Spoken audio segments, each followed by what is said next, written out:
नमस्कार, मैं हूं अर्चित और आप देख रहे हैं न्यूज नेक्स्ट। तो चलिए रुक करते हैं इस खास खबर की ओर। बिहार विधानसभा चुनाव से पहले एनडीए में सीट बंटवारे को लेकर खींचतान तेज हो गई है।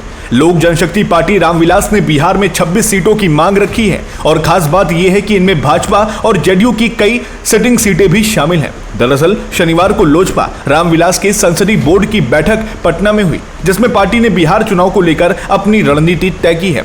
बैठक में यह फैसला लिया गया कि सीट बंटवारे और अंतिम बातचीत के लिए चिराग पासवान को अधिकृत किया जाएगा। सूत्रों के मुताबिक लोजपा रामविलास ने एनडीए गठबंधन में रहते हुए कुछ खास सीटों पर अपना दावा ठोका है। इनमें गोविंदगंज, अलौली, ओबेरा, डेहरी, मांझी, पालीगंज, अरवल, ब्रह्मपुर, दानापुर, मसौरी, राजगीर, शेखपुरा, फतुआ, बख्तियारपुर जैसी सीटें शामिल हैं। इतना ही नहीं, पार्टी ने शेखपुरा, इमामगंज, बोधगया, हिसुआ, महुआ, मोरवा, कस्बा, नाथनगर, रुपौली, सुगौली, गायघाट, हायाघाट, बखरी, साहेबपुर, कमाल सीटों पर भी अपनी दावेदारी पेश की है। इसके अलावा 3 और सीटों पर चर्चा चल रही है, जिनके नाम जल्द घोषित किए जाएंगे। राजनीतिक जानकारों का कहना है कि लोजपा रामविलास की ये दावेदारी भाजपा और जेडीयू दोनों के लिए मुश्किलें बढ़ा सकती हैं, क्योंकि चिराग पासवान की नजर अब सिर्फ अपने पारंपरिक गढ़ पर नहीं बल्कि एनडीए की मजबूत सीटों पर भी है।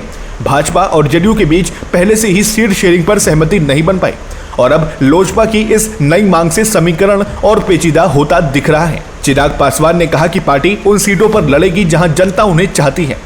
उन्होंने कहा, हम गठबंधन में हैं, लेकिन बिहार के हर उस इलाके में जाएंगे जहां लोग बदलाव चाहते हैं।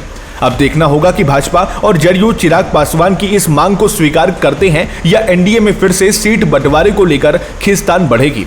बिहार चुनाव से पहले इस बयानबाजी ने सियासी गलियारों में हलचल मचा दी है।